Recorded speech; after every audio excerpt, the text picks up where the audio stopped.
السلام علیکم ورحمۃ اللہ وبرکاتہ۔ الحمد للہ نحمده ونستعینه ونستغفره ونؤمن به ونتوکل علیہ ونعوذ باللہ من شرور انفسنا ومن سیئات اعمالنا، من يهده الله فلا مضل له ومن يضلله فلا هادي له، ونشهد أن لا إله إلا الله وحده لا شريك له، ونشهد أن سيدنا وسندنا ونبينا وحبيبنا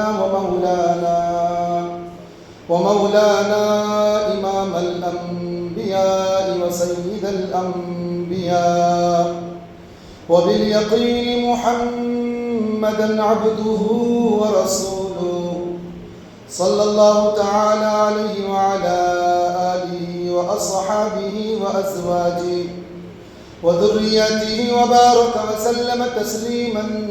كثيرا كثيرا. أما بعد، فقد قال الله تبارك وتعالى في القرآن المجيد: أعوذ بالله من الشيطان الرجيم، بسم الله الرحمن الرحيم. يا أيها الذين آمنوا ادخلوا في السلم كافة ولا تتبعوا خطوات الشيطان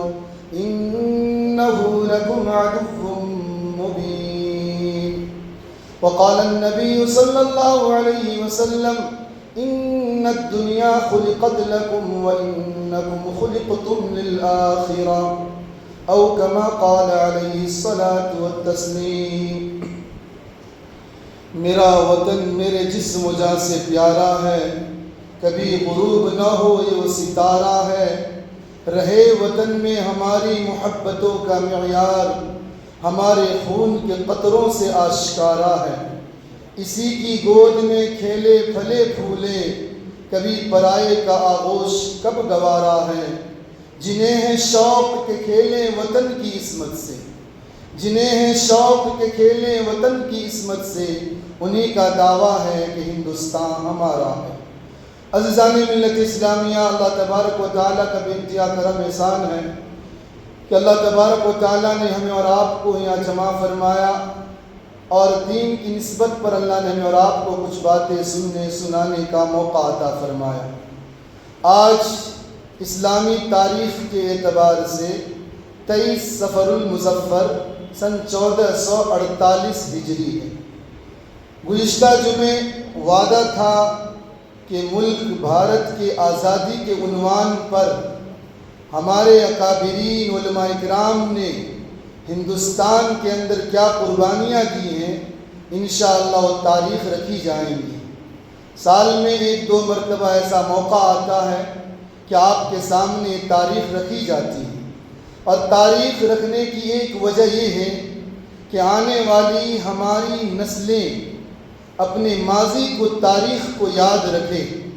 اپنے اکابرین کی تاریخ کو یاد رکھے. کیونکہ جو قوم اپنے ماضی کی تاریخ کو یاد نہیں رکھتی، وہ اپنے مستقبل کے راہ کو متعین نہیں کر سکتی. اور آج کے چیلنجز کے زمانے میں ہمارے اوپر اور آپ کے اوپر ذمہ داریاں بڑھ جاتی ہیں، جبکہ اسکول اور کالج اور یونیورسٹیوں کی کتابوں سے سلیبس سے اسلامی تاریخ کو مٹایا جا رہا ہو، تو اس وقت ہمیں اور آپ کے اوپر بڑی ذمہ داری ہے کہ ہم چاہے سلیبس سے تاریخ مٹا دی جائیں، لیکن ہم اپنی نسلوں کو، آنے والے قوموں کو ہم بتاتے چلیں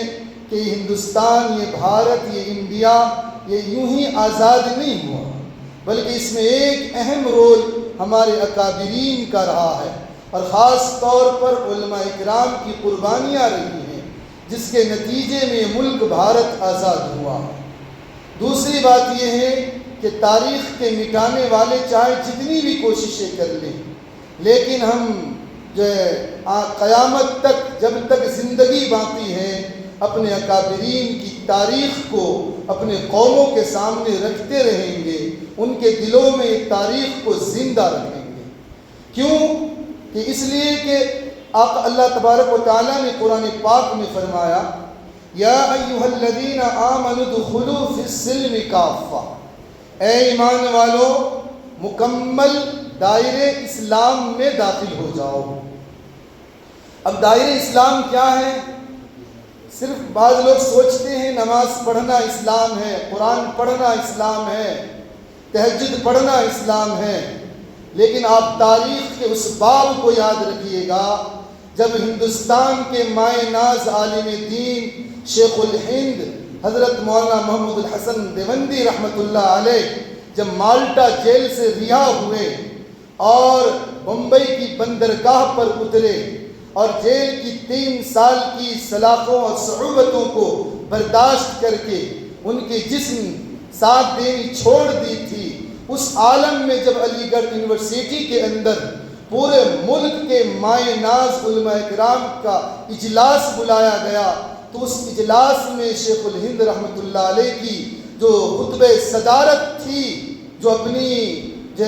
عمر کی زیادتی کی وجہ سے، کمزوری کی وجہ سے حضرت خود بھی خطبہ صدارت پڑھ نہ سکے، اور آپ کے شاگرد خاص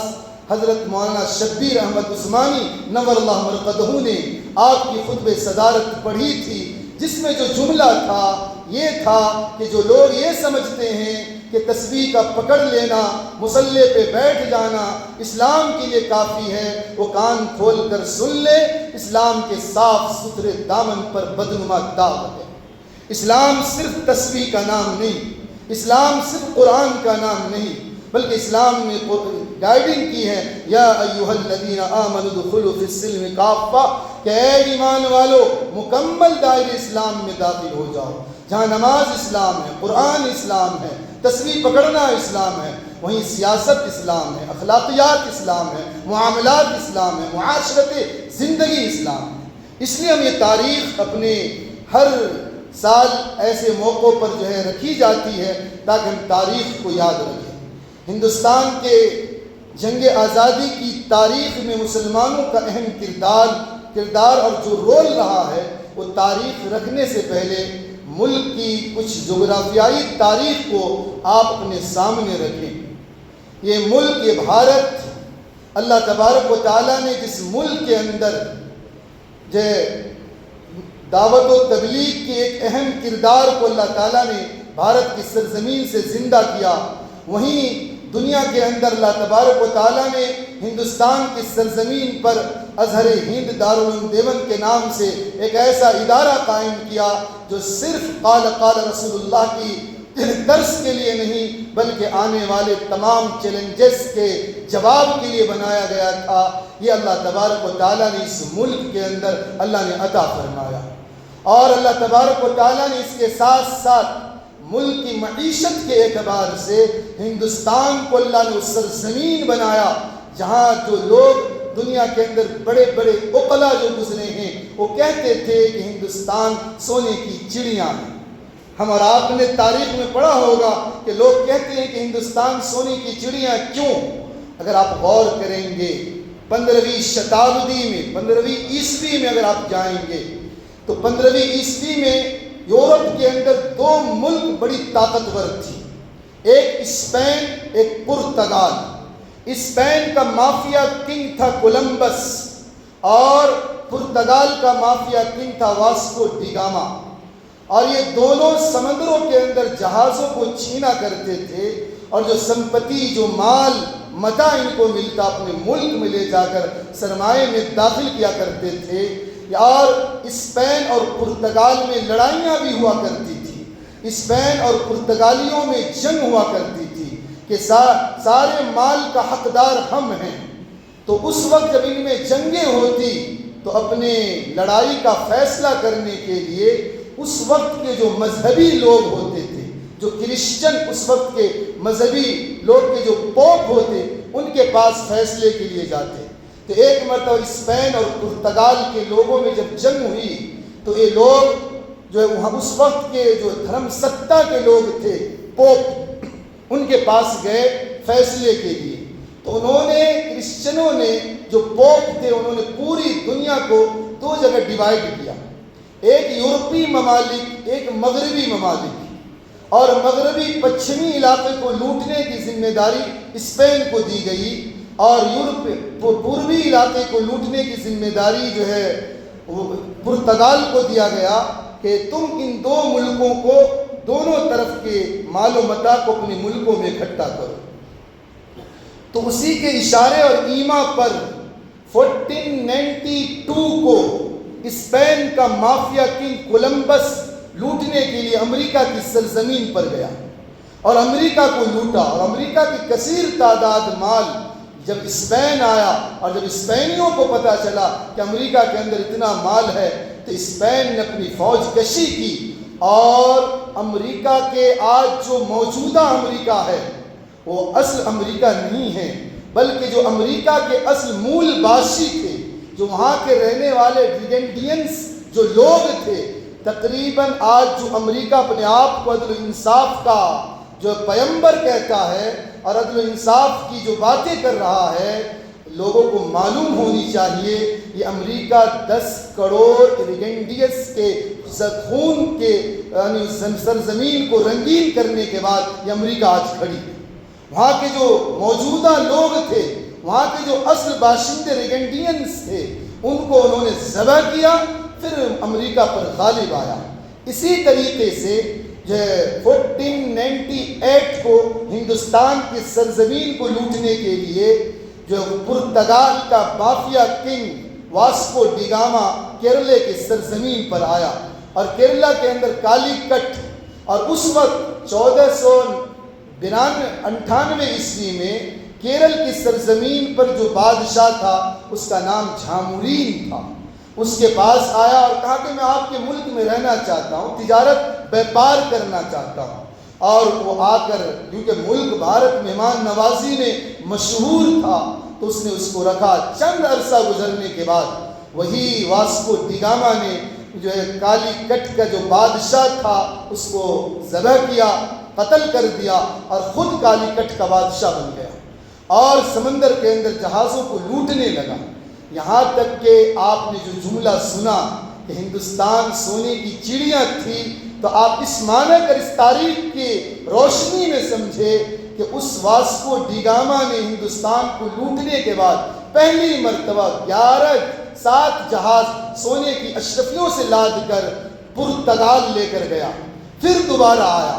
پھر تقریباً تاریخ ہمیں بتاتی ہے کہ 11 یا 12 جہازیں ہندوستان کے سونے کی اشرفیوں کو لوٹ کر پھر وہ پرتگال گیا، پھر تیسری مرتبہ آیا، 21 جہاز سونے کی اشرفیوں سے بھر کر پرتگال لے گیا، پھر اس کی زندگی ساتھ نہ دی، وہ مر گیا۔ لیکن پرتگالیوں کو جب پتہ چلا کہ ہندوستان کی سرزمین پر اتنا مال ہے تو پرتگالی لوگ پھر لوٹنے کے لیے ہندوستان آئے، تقریباً 70 سے 80 سال ملک بھارت کو لوٹا، پھر اس کے بعد فرانسیسی آئے، اس نے اس ملک کو لوٹا، پھر اس کے بعد ہالینڈ کے لوگ آئے، انہوں نے اس ملک بھارت کو لوٹا، پھر اس کے بعد جو ہے گوری چمڑی والے جو دل کے کالے اور چہرے کے اجلے، وہ اس ملک کو صرف لوٹنے کے لیے نہیں بلکہ اس ملک پر راج کرنے کے لیے جو ہندوستان کی سرزمین میں داخل ہوا، اور سب سے پہلے انگریز کے 6 لوگ گجرات کی بندرگاہوں پر اترا، اور اس بہانے سے اترا کہ ہم اس ملک میں ایسٹ انڈیا کمپنی کے ذریعے سے تجارت کرنا چاہتے ہیں۔ اور گزرنے کے بعد سن 1601 عیسوی میں انگریز بھارت کی سرزمین پر آیا، اور سن 1612 عیسوی میں سب سے پہلے اس نے گجرات سورت کے جو نواب تھا اس نواب کو اس نے قتل کیا۔ پہلا خون بھارت کی سرزمین پر انگریزوں نے مسلمانوں کا بہایا، اور اس کے بعد جو اس نواب کو قتل کرنے کے بعد اس نے گجرات کی ساری بندرگاہوں پر قابض آ گیا، اور ساری بندرگاہوں پر قابض آنے کے بعد دھیرے دھیرے ایک صوبے کے بعد دوسرا صوبہ، تیسرا صوبہ اپنے انڈر میں لینے لگا، لیکن لوگوں کو پتہ ہی نہیں چلا کہ انگریز ملک بھارت کے اندر کس مقصد کے لیے آیا۔ سب تو یہ سمجھ رہے تھے کہ تجارت اور بیپار کرنے کے لیے آیا ہے، اس معنی کر وہ ملک کو لوٹتا رہا، یہاں تک کہ تقریباً 150 سالہ عرصہ گزر گیا، اور یہاں تک کہ جب 1750 عیسوی کا دور آیا تو سب سے پہلے انگریزوں سے جو مقابلہ ہوا وہ کلکتے کا نواب سراج الدولہ کا نانا جو علی وردی خان تھے، جنہوں نے انگریزوں کے منصوبے کو بھانپا اور اس نے انگریزوں کے خلاف جو ہے مارکہ آرائی کی، جس کے نتیجے میں 1750 یعنی 1750 کو جنگ وجود میں آتا ہے اور انگریزوں سے مقابلہ ہوتا ہے۔ لیکن انگریز جو ہے پوری طاقت اور قوت میں تھے، اور انگریز جو ہے کلکتے کے سرزمین پر دھیرے دھیرے آگے بڑھ رہا تھا، اور جنگ 1750 عیسوی میں شروع ہوا، یہاں تک کہ علی وردی خان کی شہادت کے بعد ان کے نواسے سراج الدولہ نواب جو کلکتے کا مسلمان تھا، اس نے انگریز کے خلاف پنجہ آرائی کی، جس کے نتیجے میں آپ کتابوں کے اندر پڑھتے ہوں گے پلاسی کا جنگ وجود میں آیا۔ یہ پلاسی کا جنگ 1757 کے اندر پلاسی کا جنگ وجود میں آیا۔ انگریزوں کی طرف سے جو سپہ سالار تھا، کیونکہ انگریز ساری فوج کو اپنے برطانیہ ممالک سے نہیں لے کر آئے تھے، بلکہ یہیں کے لوگوں کو جوڑ رہے تھے۔ صرف 300 کی فوج کلکتے کی سرزمین پر ان کی تھی۔ سراج الدولہ کے پاس 18,000 فوج تھی اور انگریزوں کے پاس صرف 300 فوج۔ تو انگریز کا جو سپہ سالار تھا رابرٹ کلائی، اس نے سوچا کہ بھارتی جو فوج ہے ان سے مقابلہ کیسے کریں گے، تو اس نے برٹش گورنمنٹ کو خط لکھا۔ آج بھی وہ خط لندن کے اندر انڈیا ہاؤس لائبریری میں موجود ہے۔ ہندوستان کے غلامی کے 20,000 دستاویزات اس لائبریری کے اندر آج بھی موجود ہیں کہ انگریز نے خط لکھا کہ ہمیں مزید فوج دی جائے، تو برطانوی برٹش گورنمنٹ نے کہا مزید فوج نہیں دے سکتی۔ کیوں؟ اس لیے کہ جس وقت انگریز بھارت کی سرزمین پر سراج الدولہ سے جنگ کرنے والا تھا، اسی وقت فرانس کے اندر فرانس کے لوگ جو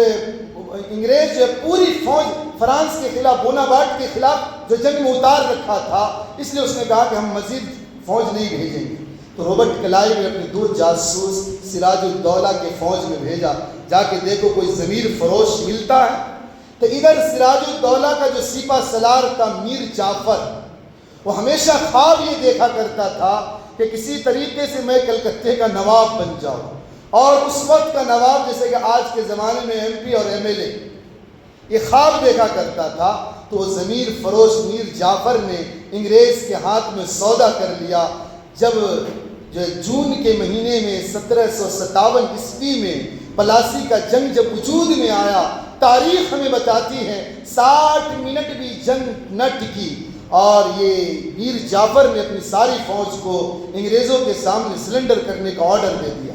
جس کے نتیجے میں جو 18,000 بھارتی فوجوں کو بندی بنایا گیا، اور کلکتہ کا وہ سرزمین جہاں فورٹ ولیم آج بھی موجود ہے، وہاں پر اس کے اندر رکھا گیا۔ 10 دن بھوکے پیاسے رکھ کر ساری فوج کو جو ہے ذبح کر دی گئی۔ تو یہ تاریخ ہے، مسلمانوں نے سب سے پہلے ہندوستان کی سرزمین پر سراج الدولہ نواب نے جو ہے اس نے اپنا ملک بھارت کا سودا نہیں کیا، اپنی جان کی قربانی مرشد آباد کے علاقوں میں دے دی، لیکن انگریزوں کے ہاتھوں میں ہاتھ نہیں ڈالا، گھٹنے نہیں ٹیکے۔ یہ ہماری تاریخ ہے۔ پھر اس کے بعد اگر آپ آگے بڑھیں گے تو جو پھر بکسر کا جنگ وجود میں آتا ہے سن 1764 عیسوی کے اندر۔ 1764 کے اندر بکسر کا جنگ وجود میں آیا۔ آج جن لوگوں کو ہیرو بنا کر پیش کیا جاتا ہے،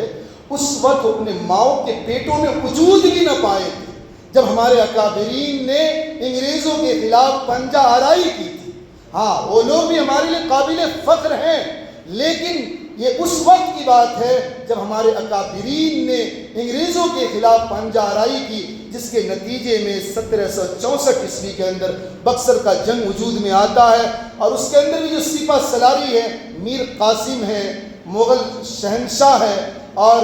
اسی طریقے سے دیگر لوگ جو ہے اس جنگ کے اندر سپہ سالاری کا رول ادا کیا۔ یعنی پیش رہنے والے جو لوگ تھے وہ مسلم لیڈر تھے، لیڈرشپ مسلمانوں کے ہاتھوں میں تھی، جو انگریزوں کے خلاف جنگ کیے، اپنی گردنیں جو کٹوا لیے، لیکن ملک بھارت کا سودا نہیں کیا۔ پھر اسی طریقے سے اگر آپ روہیلا کا جنگ اگر آپ دیکھیں گے جو سن 1774 عیسوی کے اندر 1774 کے اندر پیش آیا، روہیلا کی جنگ کے اندر جو سب سے آگے پیش انگریزوں کے خلاف پنجہ آرائی کرنے والا کون شخص تھا؟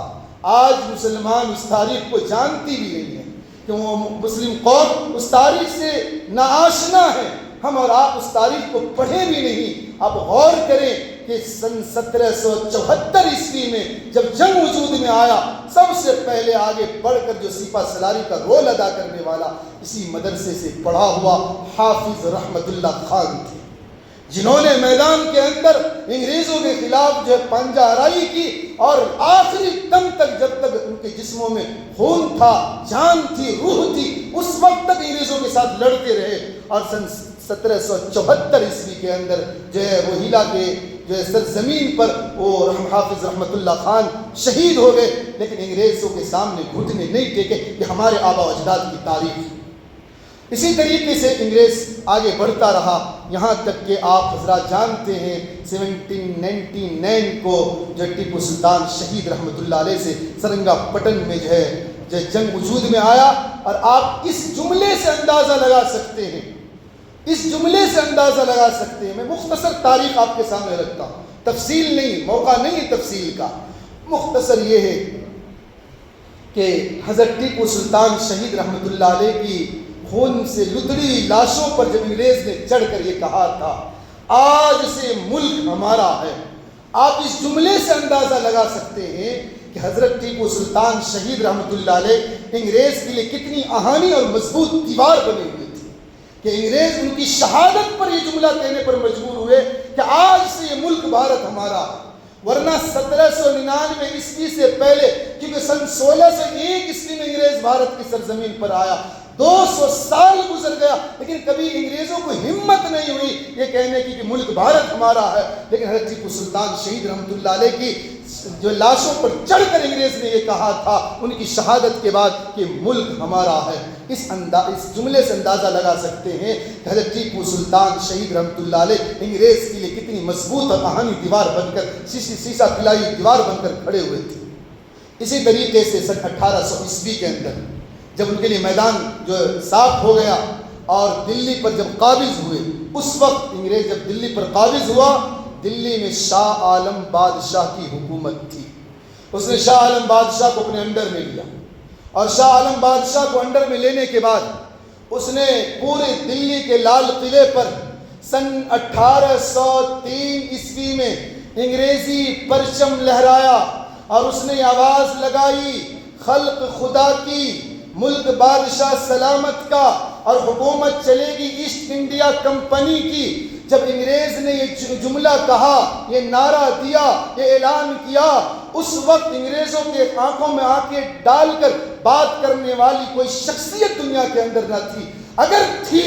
تو شاہ عبدالعزیز محدث دہلوی رحمت اللہ علیہ تھے، جنہوں نے سب سے پہلے انگریزوں کے خلاف دلی کی سرزمین پر فتویٰ دیا اور یہ اعلان کیا کہ آج سے ملک بھارت غلام ہو گیا ہے، ہر بھارتی پر انگریزوں کے خلاف جنگ کرنا اور جہاد کرنا فرض ہے۔ اور یہ ایسے وقت میں تھا، یہ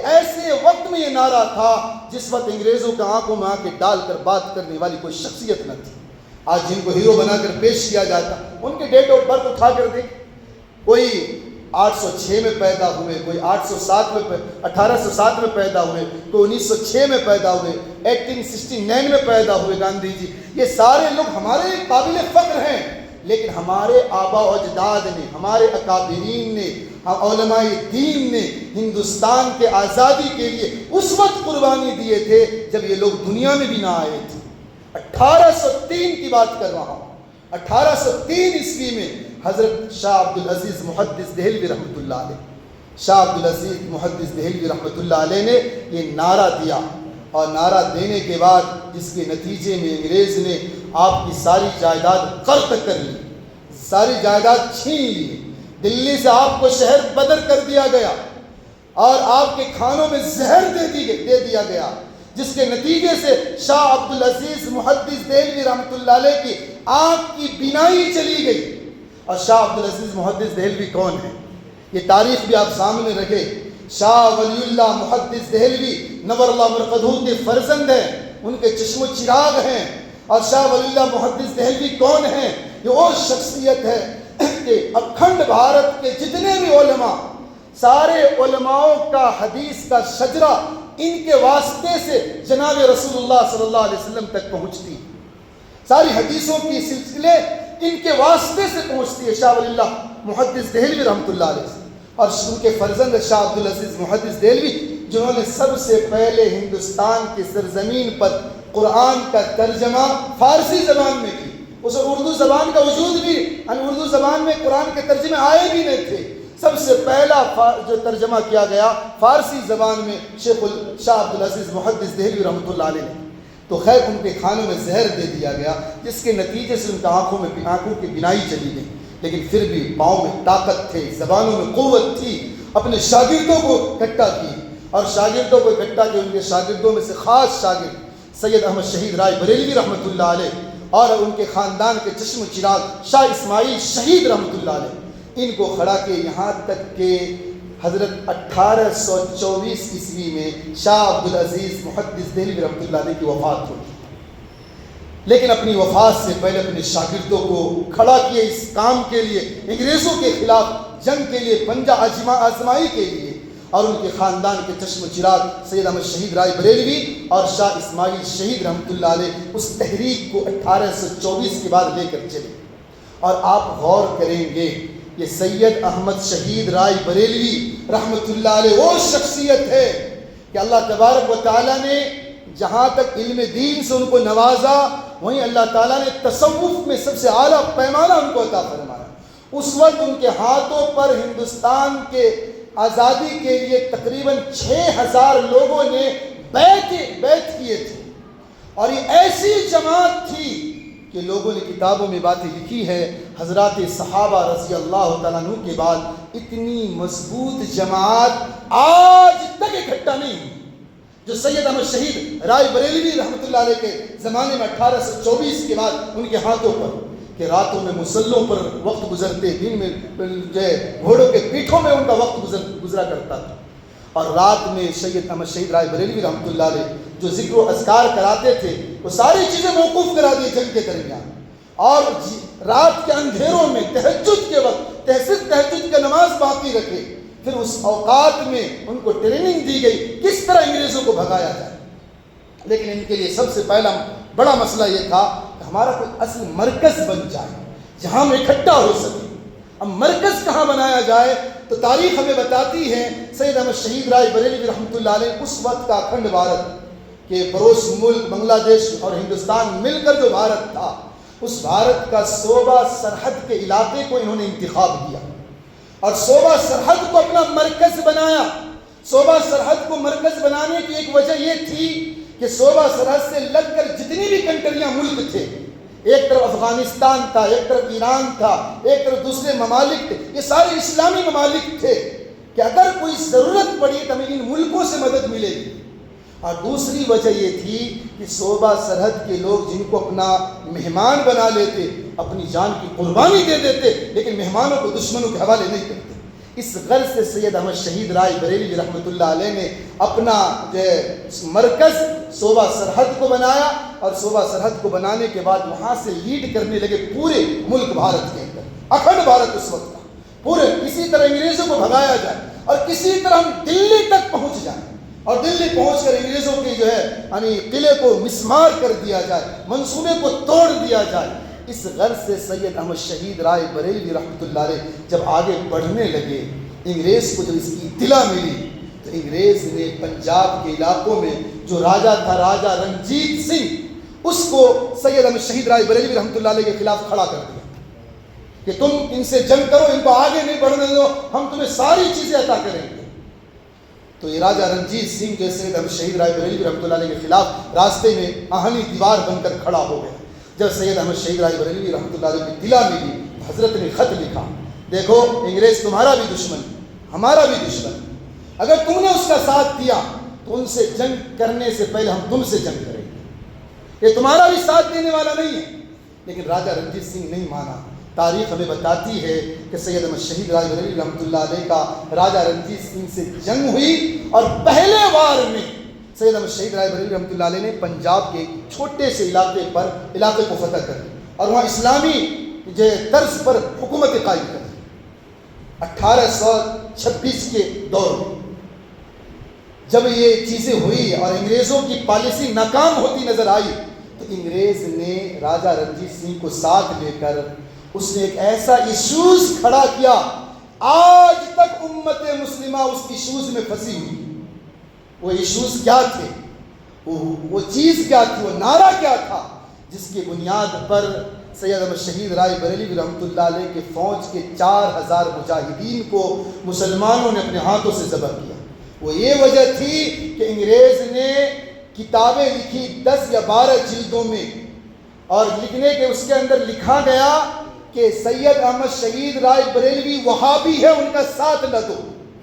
یہ وہابی کا نعرہ مقدم وہابیان انگریز نے چلایا راجہ رنجیت سنگھ کے ذریعے سے، جس کا نتیجہ یہ ہوا کہ پنجاب کے علاقوں میں، صوبہ سرحد کے علاقوں میں جو نواب اور عمرا لوگ تھے تو سید احمد شہید رائے بریلوی کے خلاف ہو گئے، اور کھڑے ہونے کے بعد اس کا نتیجہ یہ ہوا کہ 4000 مجاہدین کو بیک وقت ایک رات میں ذبح کر دیا گیا۔ اب سید احمد شہید رائے بریلوی رحمۃ اللہ علیہ کے لیے بڑا چیلنجز کا وقت زمانہ آ گیا، اب کیا کیا جائے؟ تو انہوں نے یہ سمجھا کہ کم از کم مرکز کو چینج کیا جائے، اب یہ جگہ سیف نہیں، اب یہ جگہ جو ہے صحیح نہیں ہے۔ تو انہوں نے اپنے 4 شاگردوں کو، حضرت مولانا قاسم قنوجی رحمۃ اللہ علیہ، پانی پتی رحمۃ اللہ علیہ، مولانا اولاد حسین، مولانا ولایت حسین، اور ان سارے حضرات کو انہوں نے 4 علاقوں کے اندر بھیجے، بمبئی، مدراس، کلکتہ اور یوپی، کہ ان علاقوں میں جاؤ، افراد کو بھی تیار کرو، اسباب بھی تیار کرو، مال کی بھی ضرورت ہے، اور وہاں سے لوگوں کے ذہنوں کو بھی واش کرو انگریزوں کے خلاف لڑنے کے لیے۔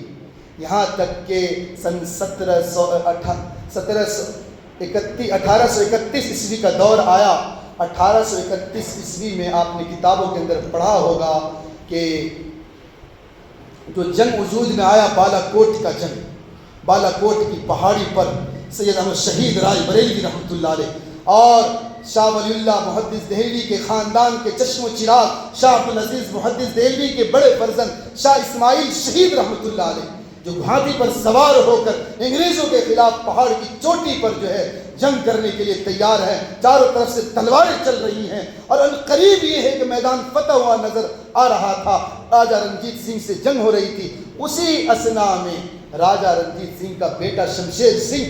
1,00,000 فوج لے کر بالا کوٹ کی پہاڑی پر آ دھمکا اور چاروں طرف سے مسلمانوں کی فوجوں کو گھیر لیا،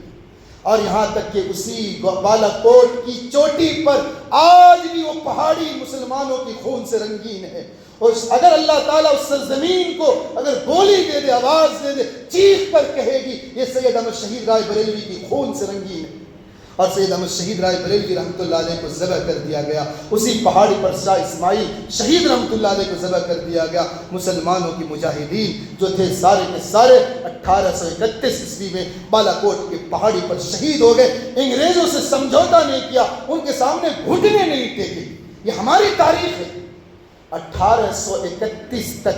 اگر آپ غور کریں گے اس تاریخ پر، آپ کو مسلمان ہی نہیں صرف علماء کی جماعت آپ کو نظر آئے گی۔ 1831 تک یہ تاریخ مسلمانوں سے اور علماء اکرام کی قربانیوں سے رنگین۔ 1831 کے بعد جب بالا کوٹ کا جنگ ناکام ہوا تو انگریز چاروں طرف غالب آنے لگے۔ کچھ علماء جو بچے تھے روپوش ہو گئے، اور وہ انڈر گراؤنڈ ہو کر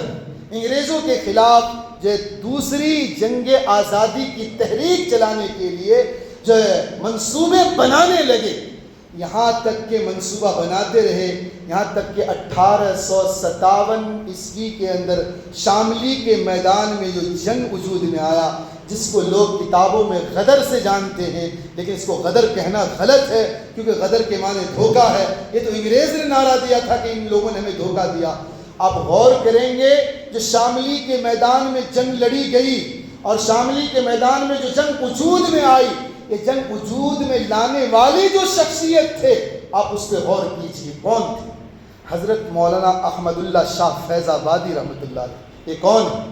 جہاں پر بابری مسجد کو شہید کیا گیا اور مسلمانوں کی سرزمین کو چھین کر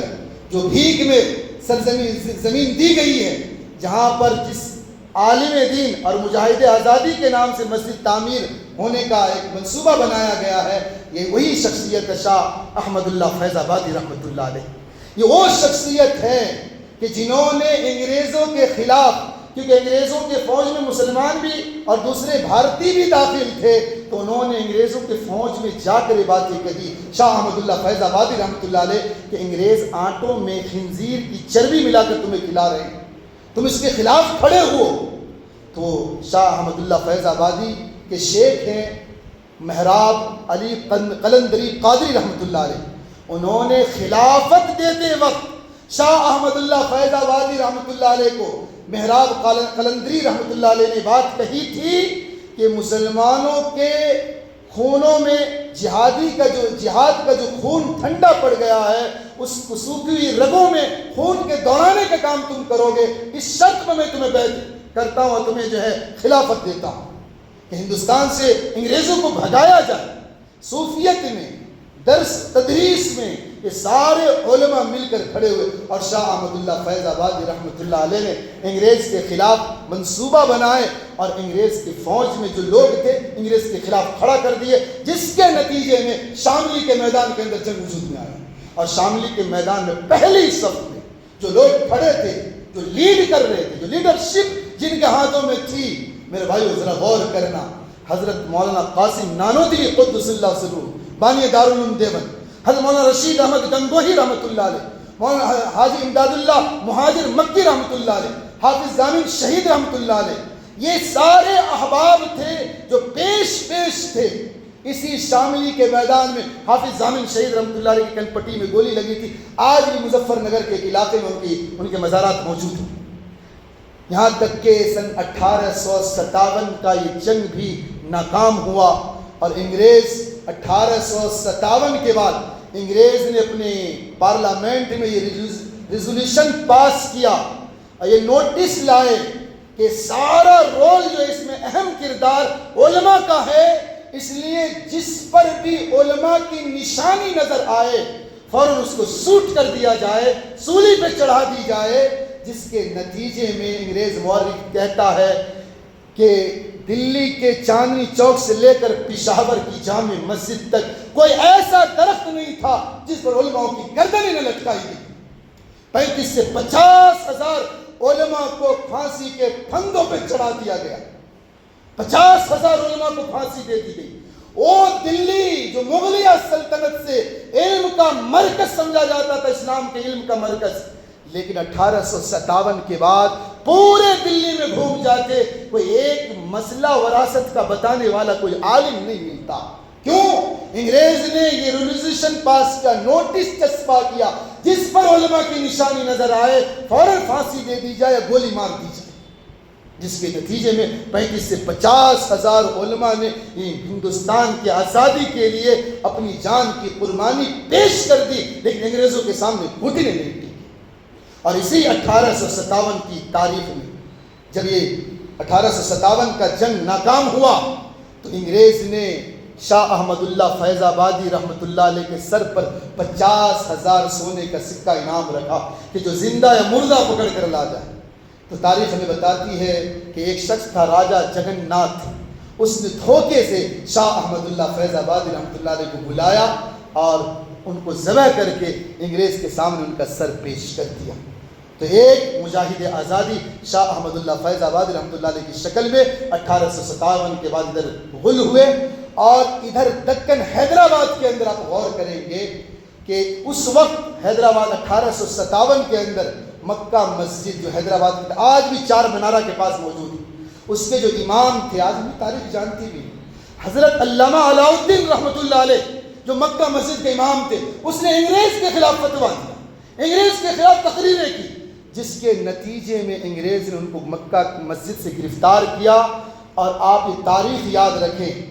ملک بھارت کا یہ سب سے پہلا ان کو مجرم بنایا گیا کہ انڈومان کالا پانی کی سزا ان کو سنائی گئی۔ سب سے پہلے کالا پانی کی سزا جو دی گئی ہے وہ مسلمانوں پر، مسلمانوں میں عالم دین حضرت علامہ علاء الدین رحمۃ اللہ علیہ کو دیا۔ اس کے بعد بہت سارے ہندوستان کے جو آزادی میں رول ادا کرنے والے وہ لوگ بھی جو مالٹا اس جیل کے اندر گئے، مالٹا جیل کے اندر، انڈومان جو جزیروں کے اندر آج بھی ہندوستان سے ڈائریکٹ فلائٹ نہیں ہے وہاں، اور ایک دن دو دن نہیں 30 سال جیل کے اندر رہے۔ 1857 سے لے کر 1889 میں ان کا جنازہ جیل سے باہر آیا۔ یہ مسلمانوں کی تاریخ ہے میرے بھائیو۔ یہ 1857 عیسوی کا جب جنگ شاملی کا میدان کے اندر جنگ ناکام ہوا، اس کے بعد انگریز نے منصوبہ بندی شروع کی علماء کے خلاف، علماء روپوش ہو گئے، انڈر گراؤنڈ ہو گئے، اور تیسری جنگ آزادی کی تحریک کے لیے منصوبے بنانے لگے، یہاں تک کہ تیسری جنگ آزادی کی ایک شکل 23 مئی 1966 عیسوی کو ازہر ہند دارالعلوم دیوبند کے نام سے شروع ہوئی۔ انشاءاللہ آئندہ کی تاریخ زندگی باقی رہی تو انشاءاللہ آئندہ جمعے میں آخر تک آپ کی تاریخ رکھی جائے گی ہندوستان کی۔ اللہ سے دعا اللہ ہمیں اور آپ کو اپنے اکابرین کی تاریخ کو سامنے رکھ کر فخر کے ساتھ سر اٹھا کر بھارت کے سرزمین پر جس طرح عبادت کرتے ہیں، جس طرح میناروں سے اذان دیتے ہیں، انشاءاللہ قیامت تک دیتے رہیں گے۔ اللہ سے دعا اللہ ہمیں بھی اور آپ کو عبادتوں پر عمل کی توفیق عطا فرمائے، جو حضرت سنت سے فارغ سنت پر۔ آخر دعوانا الحمدللہ رب العالمین۔